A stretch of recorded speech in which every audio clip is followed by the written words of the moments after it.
Alright, what's up, everybody? Welcome back to the Fantasy Celebrity Crush podcast. This week, we're going over the results of last week's Fantasy Celebrity Crush mock draft. So, as everybody knows, I was second overall, so I wasn't able to get Ana de Armas, but I picked Melanie Iglesias in my first round, which I think is a solid first pick. Coming back around on the second round, I took Rihanna, a classic, and then I took Megan Fox on the turn of the three. I was hoping Sydney Sweeney would fall to me here, but it looks like my gamble didn't pay off. Then coming back around to the 4-5 turn, I took Jamie Chung, which I was shocked that she fell to me this far. And then Vanessa Hudgens, kind of the veteran with the reliable floor. Then coming around back on the 6-7 turn, I took Natalie Portman, and I was able to get an amazing stack with her and Keira Knightley, you know, the Star Wars classic Phantom Menace stack. So that rounds out my starters, and then on my bench, I got Emma Stone, who really has her occasional breakout games where she can win you the week, and Angel Reese, who I think everybody is sleeping on. I think she's a great pick this late in the draft. And as my last round flyer, I took Haley Welch, aka the Hawk Tua girl. I think she has some potential to hit, but we'll have to see what becomes of her. 1, 2, 3, 4.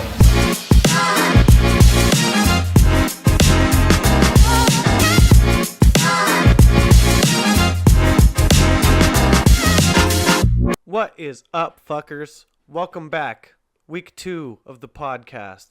And as you all know, we had quite an eventful week 1. I feel like I say this shit at the beginning of every season, but wow, what a crazy week. We had some crazy underdogs beating some favorites, Bengals. We had players almost getting arrested and then going the fuck off in their game, doing the fake handcuff celebration. We had some questionable transactions go down in the league, and we even had some butthurt people in the group chat. So, without further ado, I'm on a short schedule, filming, editing, and posting this all on Wednesday night, so let's just get right into it. So, first order of business, some league announcements. As you guys know and have been very welcoming, Stefan is now part of the Bung Reamers team as a co-manager to Christo. Welcome to the league, Stefan. Also, I think this is the second year in a row where they try to force us to have voted league trades. Like, no, that's something that we're never going to have in this league. We've never been able to veto each other's trades. This is a free market capitalist league, and it's dog eat dog out there. The only reason that a trade should ever get denied is if it's suspected for collusion. So, that being said, go out there, steer the pot, see what players are available, see what you can trade. Let's get this trading thing going in our league. I think it could ultimately benefit everybody if we traded a little more. And moving on, I gotta give a shout out to the Dub Club. Me, Henny, Raul, and Edwin. And I gotta give a shout out to one ultimate clapping of the week. And that ultimate clapping award goes to Edwin for wiping the floor with Eric, our standing champion, with 53 points. Now, one thing I couldn't help but notice was that almost all of our matchups were clappings last week. And Stefan, since you may not know, a clapping is when you get your cheeks clapped by 20 points or more. So let's go ahead and go over the matchups from last week. Starting off with Mr. Rams Me Back In versus Sir One-Eyed Wink. Final score of 113-79. It looks like Raul was firmly in the lead the whole time. Maybe a little bit through the Thursday night game. It looks like they had a little bit of a evening out there, but overall, he was able to pull off the clapping victory. On Raul's team, it looks like Jordan Love, Justin Jefferson, James Cook, we're all able to get decent performances, but wow, Jake Moody, his kicker, scoring as much as his quarterback. Congratulations. Nobody ever thought that the kicker would be a way to win a week. On the other hand, Vaughn had Joe Mixon just pop off. 159 yards and a rushing touchdown for 27 points altogether. Unfortunately, everybody else was absolute doo-doo. And I gotta play the music for ya. Cause you had a bad day, you take everyone down, you sing a sad song. I think this one counts as our first Tuesday Blues, seeing as how his Christian McCaffrey, who was ready to just win this matchup for him on the Monday night game, was announced as a late inactive, giving him 0 points and ultimately costing him the week. Our next matchup, St. Booty Warriors was able to defeat Don's Plum Bum in the only close matchup of the week, 121 to 110. Josh Allen did the best that he could to try to salvage this week for Donnie's team with 232 pass yards, 2 pass touchdowns, and 2 rushing touchdowns for a total of 34 points.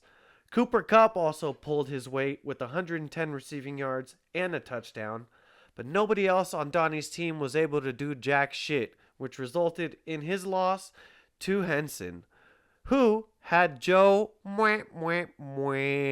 Burrow, but despite that, he had Snake Quan Barkley, who had 3 touchdowns, I guess, whatever, piece of shit, and Kenneth Walker, who had 103 yards and a rushing touchdown. David Montgomery was also able to go for 91 yards and a touchdown for himself, which the combination of the 3 was enough to beat Donnie in the week 1 matchup. In our next matchup, it was Eli Manhole, yours truly, versus Janel Hurts, and there's not a lot to say about this game. 100 to 69, nice. But my boy was on auto draft. He barely was able to throw his team together at the last minute, so hopefully now with Stefan helping him manage this team, we'll have better results going on in the future. As a quick recap though, Jalen Hurts, who's on my team, not on Janel Hurts' team, was able to throw for 2 passing touchdowns.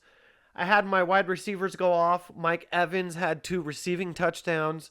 A.J. Brown had 1 receiving touchdown. And Kyron Williams had a rushing touchdown. Next up, I need TDs for my bunghole. Was able to defeat the Duke Derriere of Astria by 38 points.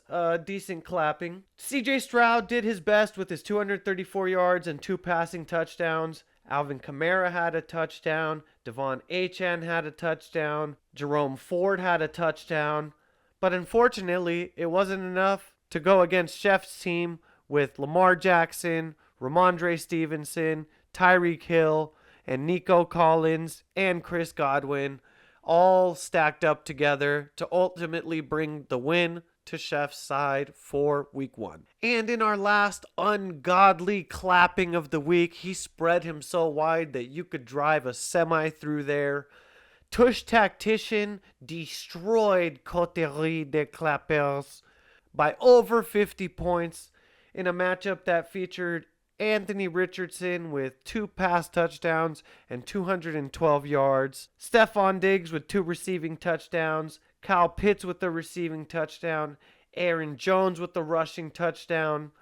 Overall hot fire all over Eric's team. Now, I know it's also kind of a trend in the NFL for the reigning Super Bowl champions to come back and have a shitty week 1. Well, except for ever since the Chiefs have drafted Patrick Mahomes and the refs. But before them, it was always a pattern that used to happen, and it looks like it's happening here to Eric. And I know he's going to be doing his best to try to claw his way back and redeem his name and do better this week in his matchup against Vaughn. Alright, now, before I can move on to editing this fucking thing, I gotta give you guys my Thursday Night Football prediction for tonight's game. We have the Bills at the Dolphins. The over-under is currently at 49, with the Dolphins favored by 2.5. Now, I made it easy for myself last week on this trail of predictions that I'm doing throughout the season by picking the money line with the Chiefs. And of course that hit. They're the fucking Chiefs. I'm going to go a little bit more bold with it than just taking the money line, and I will go ahead and take the Bills plus 2.5. I think that this should be a good, high-scoring game, hopefully, but I think that the Bills got this, especially with the 2 running backs in Miami unfortunately being questionable or out. Mostert. But we'll have to see how this game ends up later on tonight. And that's going to do it for this week's episode. Like I said, I'm on a short turnaround because I spent yesterday and the day before working on my car, getting it ready for this week's autocross. We're finally back from summer break, so wish me luck out there. I'll be listening to Red Zone in my pocket while I'm out there chasing flags, and I'll be watching the box scores on the fantasy app as well.